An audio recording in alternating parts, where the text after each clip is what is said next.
My name is Shray, and I work at ATR Sports as a digital operations manager, mostly just marketing and stuff. I studied at Hummel before this.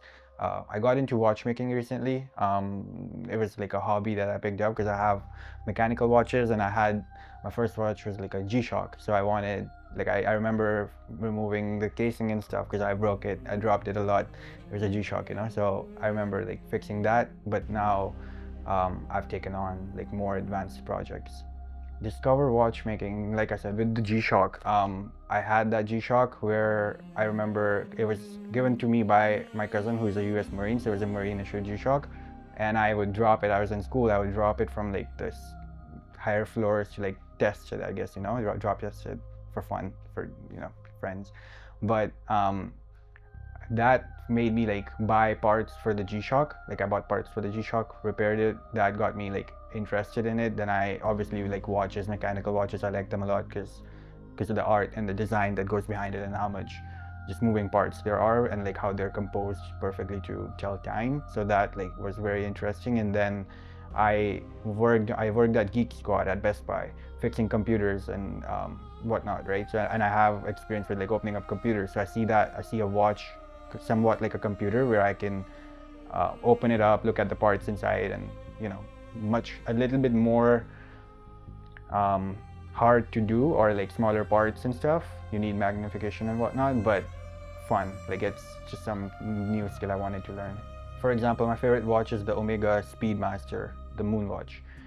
If you look at the history of watches, obviously time, like telling time is important, but also for me, the history is really important, like how some watches have been used, like how those old mechanical watches were used to time stuff on an accurate level. For example, on the moon missions, you know, they had to time stuff with the chronograph and whatnot. So that makes me like the historical aspect of it, the history behind all the brands of watches and mechanical watches, how they're made.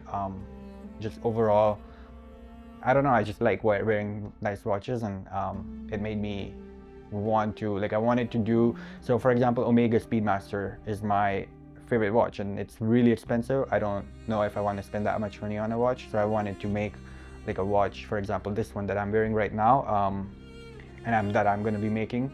It's an Omega Speedmaster, which we are taking the steel case, and then putting the movement inside of, which makes it like a somewhat like a Speedmaster or like a moon watch, but cheaper.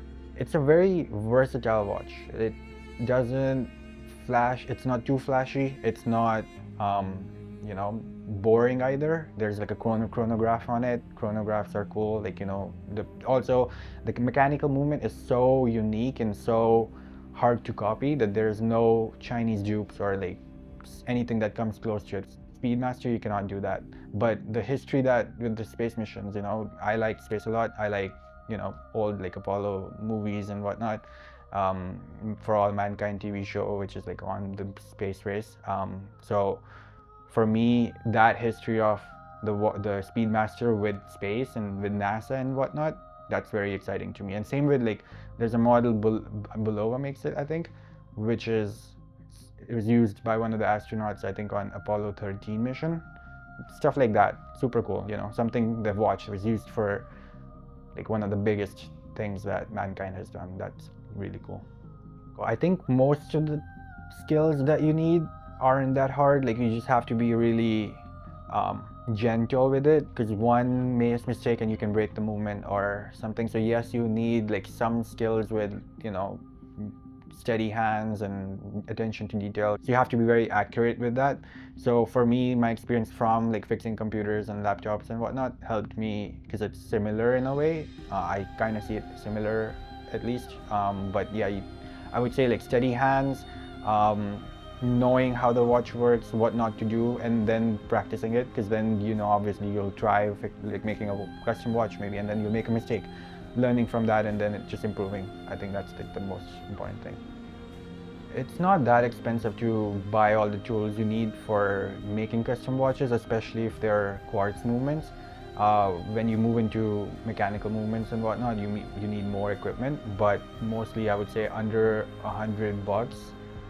You can buy toolkits from Amazon which have all the required tools. They're probably not the best quality. You can scale, obviously it scales a lot, so you can buy like super high-end high horology, like watchmaking tools, which professional watchmakers use for their fixing Rolexes and whatnot. But for beginners, I would say it's under $100. You can buy all the tools you need, and then you can start buying like cheap watches to practice on. So not that big of a investment, I guess, to start learning.